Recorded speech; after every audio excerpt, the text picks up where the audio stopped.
그래서 이런 잡초를 제거하면, 다른 말로 바꿔 말하면 연단을 통해서 이렇게 땅을 기경하고 또 잡초를 제거하면 하나님께서 원하시는 중심의 사람이 되기 때문에 아버지 나라와 영광을 위해서 마음껏 쓰실 수 있다는 얘기가 되겠습니다. 그 연단을 통해서 전국같이 나와서 아버지 나라와 영광을 위해서 쓰임받은 또 한 분을 소개를 하도록 하겠습니다. 구약에서 나오는 인물인데요. 여러분들이 잘 아는 야곱이라고 하는 인물입니다. 그래서 어떻게 그렇게 귀한 인물로 쓰임을 받을 수 있었는지 그 연단 과정에 대해서 좀 생각을 해 보도록 하겠습니다.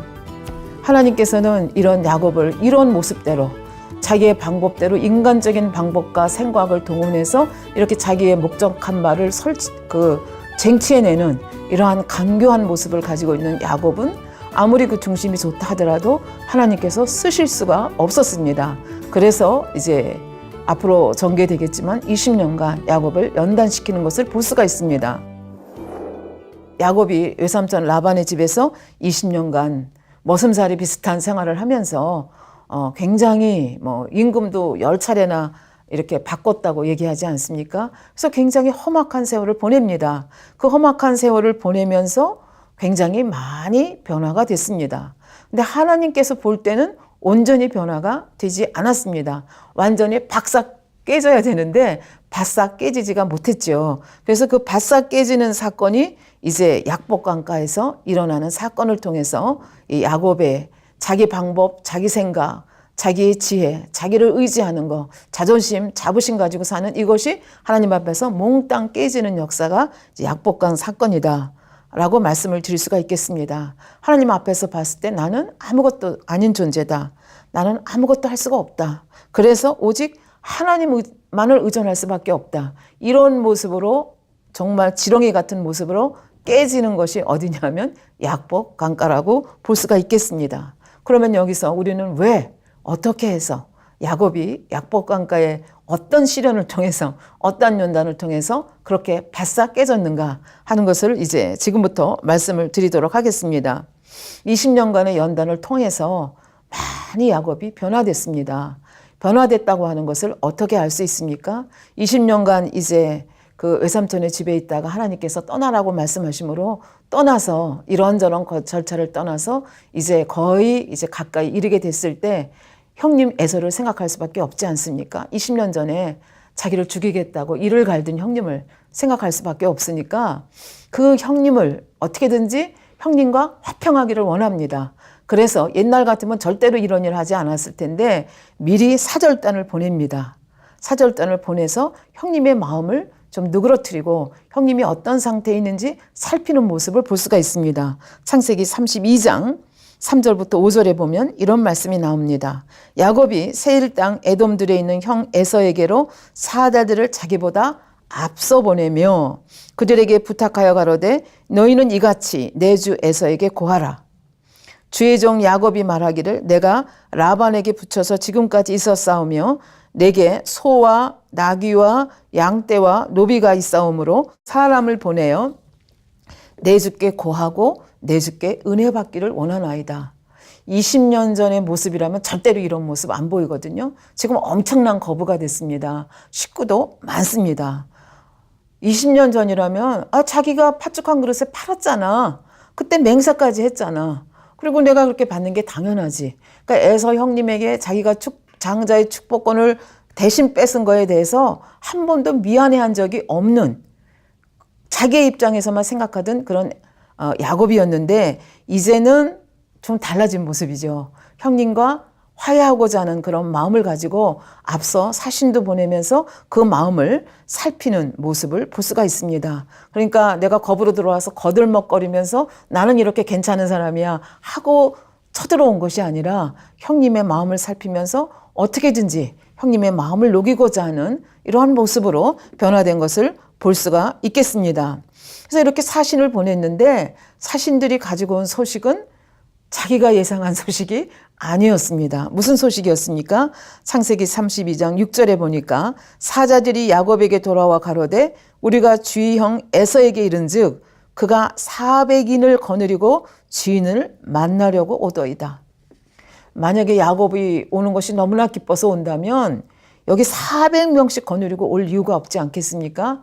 그러니까 이건 누가 봐도 옛날에 그 감정이 삭지 않고 자기를 보면 금방 죽이겠다. 이거를 이제 몸으로 느끼는 거죠. 그러니까 야곱이 심히 두렵고 답답합니다. 심히 두렵고 답답하면 정말 완전히 깨어졌으면 어떻게 해야 돼요? 하나님 앞에 납작 엎드려야 되는데 엎드리기 전에 자기의 나름대로 자기의 지혜와 방법을 동원해서 조치를 취합니다. 그것이 무엇입니까? 야곱이 심히 두렵고 답답하여 자기와 함께한 종들, 종자와 양과 소와 약대를 두 떼로 나누었습니다. 그리고 말합니다. 가로되 에서가 와서 한 떼를 치면 남은 한 떼는 피하리라. 그러니까 나름대로 화평을 원하면서도 나름대로 지혜를 동원하는 모습을 볼 수가 있습니다. 그러니까 야곱이 왜 심히 두렵고 답답했겠습니까? 내가 없다고 하면 이렇게 두렵고 답답할 이유가 없죠. 나름대로 변하긴 변했지만 하나님께서 원하시는 100% 선의 단계는 아니었기 때문에 두렵고 이렇게 떨리는 마음이 있었던 것을 볼 수가 있겠습니다. 그럼 하나님께서 이 시점에서 야곱에게 원하신 마음은 어떤 마음이었겠습니까? 완전히 자기를 부인하고 하나님 앞에 낮아지고 하나님 저는 아무것도 할 수가 없습니다. 아버지께서 이거를 해결해 주셔야 되겠습니다. 제게 부족한 것이 무엇입니까? 저로 알게 해주세요. 아버지 도와주셔야만 됩니다. 이러고 바짝 엎드렸어야 되는데 엎드리기 전에 먼저 자기의 방법을 이렇게 하는 것을 볼 수가 있겠습니다.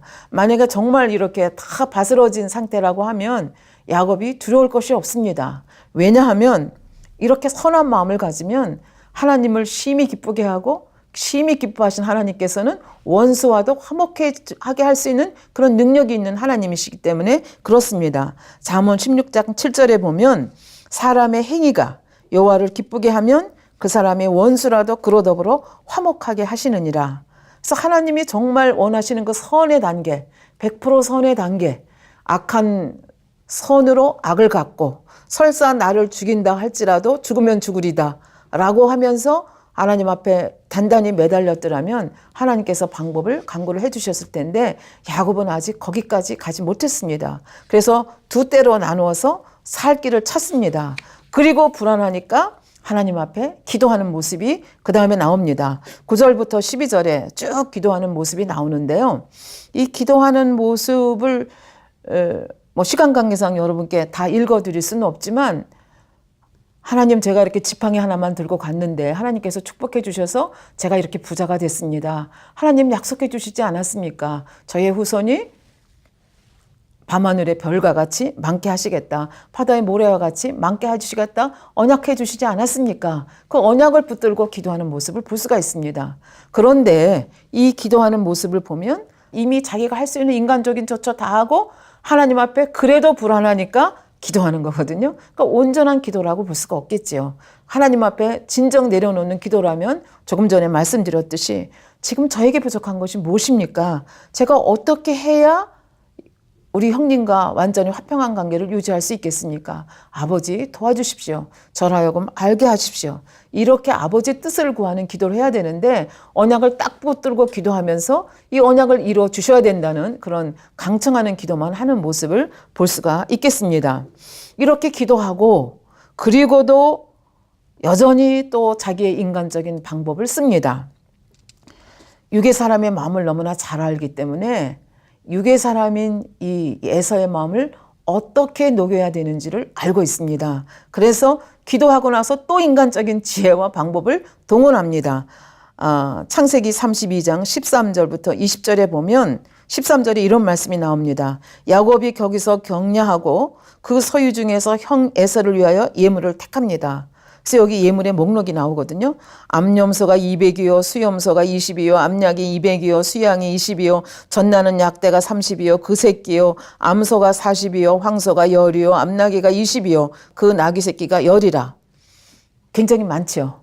근데 이것도 야곱이 얼마나 치밀하고 집요한지 한때로 나누지 않습니다. 그 나중에 19절에 보면 둘째와 셋째가 각 때를 따라가는 자에게 부탁하여 가로되, 그러니까 이거 둘째 셋째가 있다는 것으로 봐서 적어도 세 때로 나누었다는 걸 알 수가 있습니다. 그러니까 에서가 한 때로 치면 그 다음 이렇게 해서 굉장히 치밀하게 인간적인 방법을 동원하는 것을 볼 수가 있겠습니다. 에서가 오다가 그 소떼 양떼를 보잖아요. 그게 뭐냐? 그랬더니 야곱이 그 입술에 말까지 놓아집니다. 뭐라고 얘기를 하는가 하면, 그가 또 앞선 자에게 부탁하여 가로되 내 형 에서가 너를 만나 묻기를 내가 네 사람이며 어디로 가느냐, 내 앞의 것이 네 것이냐 하거든 대답하기를 주의 종 야곱의 것이요 자기의 주 에서에게로 보내는 예물이며 야곱도 우리 뒤에 있나이다. 한때 만났더니 또 얘기하고, 두 때 만났더니 또 얘기하고, 세 때 만났더니 또 얘기합니다. 그러니까 에서가 생각할 때 나한테 이렇게 예물을 보내는구나. 한 때가 아니고 두 때, 세 때를 보내네. 이 육적인 사람이기 때문에 녹아날 수밖에 없는 이러한 모습을 볼 수가 있겠습니다. 그러니까 너무 육적이어서 인간적인 방법을 동원하는 그런 모습을 볼 수가 있겠습니다. 그런데 자기 생명이 걸린 거 아닙니까? 자기 생명뿐만 아니라 지금까지 이루어왔던 모든 가족의 생명까지 위험하고 모든 양떼, 소떼 다 지금 뺏길 수 있는 그런 상황인데, 그 상황 속에서도 여전히 머리를 쓰면서 또 이렇게 자기의 방법을 강구하는 모습을 볼 수가 있습니다. 아까 읽어드린 그 소떼, 양떼, 나귀 뭐 이런 걸 보면 많다, 대단한 양의 예물이다 이렇게 생각할 수 있습니다. 그러나 야곱이 가지고 온 재산에 비하면 사실은 그것은 그렇게 많은 양은 아닙니다. 그러나 야곱은 인간적으로 지혜롭기 때문에 육적인 에서의 마음을 녹이기 위해서 이렇게 예물을 준비하고, 그것도 이렇게 몇 개로 나누어서 준비하는 이 모습을 볼 수가 있습니다. 근데 하나님께서 보실 때는 이것이 지혜로운 것이 아닙니다. 저 모습이 빨리 깨져야, 그리고 나만을 의지해야, 인간적인 방법, 인간적인 생각을 동원할 때는 아버지가 야곱을 쓰실 수가 없는 거예요. 그래서 바로 저 모습이 깨져야 되는데 저 모습이 깨지지 않는 것에 대해서 아버지 하나님께서는 안타깝게 생각하시는 거죠. 그래서 아버지께서 이제 주관해 나가시는 걸 볼 수가 있습니다. 그러니까 야곱이 이렇게 다 자기가 할 수 있는 모든 조치를 다 취했음에도 불구하고 그 마음이 너무나 불안합니다. 불안하니까 자기의 식구들, 소떼, 양떼들 다 약복강을 건너게 하고 자기는 약복강을 건너지 않고 그 밤에 하나님 앞에 이제 드디어 무릎을 꿇습니다. 이제서 깨닫는 거죠.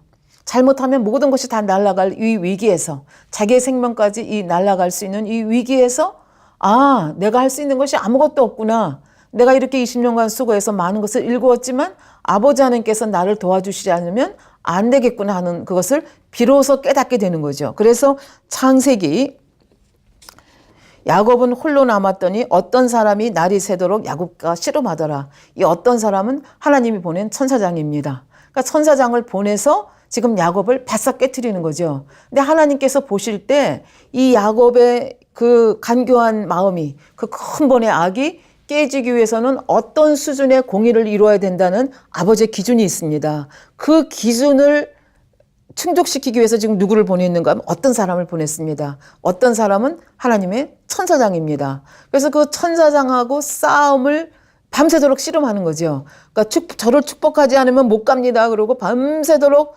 축복을 이제 강구를 하는 거죠. 그래서 밤새도록 씨름하는데 25절에 보면 그 사람이 자기가 야곱을 이기지 못함을 보고 야곱의 환도뼈를 치매 야곱의 환도뼈가 그 사람과 씨름할 때에 위골되었더라.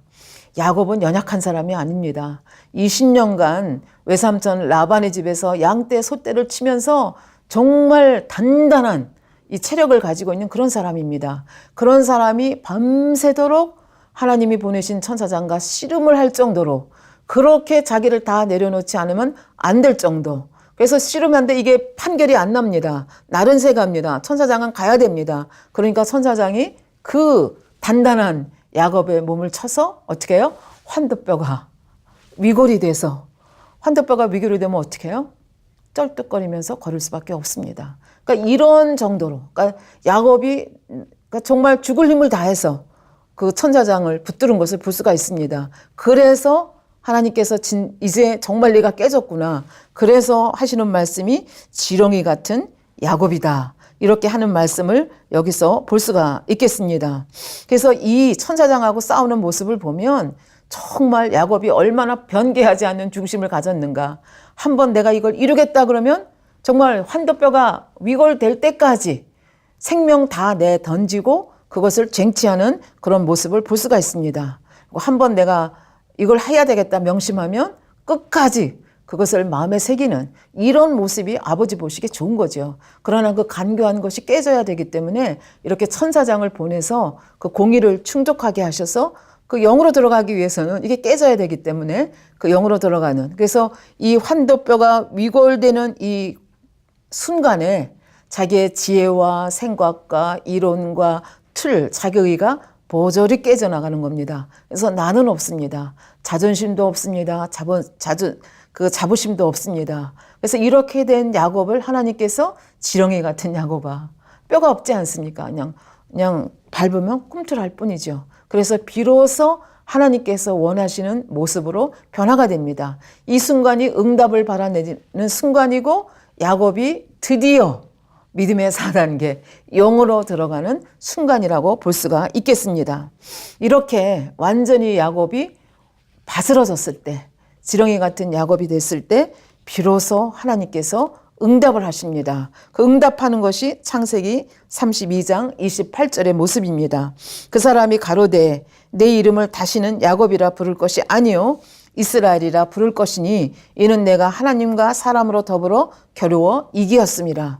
그래서 여기 이름을 우선 바꿔줍니다. 이 야곱이라고 하는 뜻은 속여 빼앗는 자라는 뜻이고 이스라엘이라고 하는 뜻은 하나님의 방백이라는 뜻입니다. 그러니까 하나님이 응답을 주신 것입니다.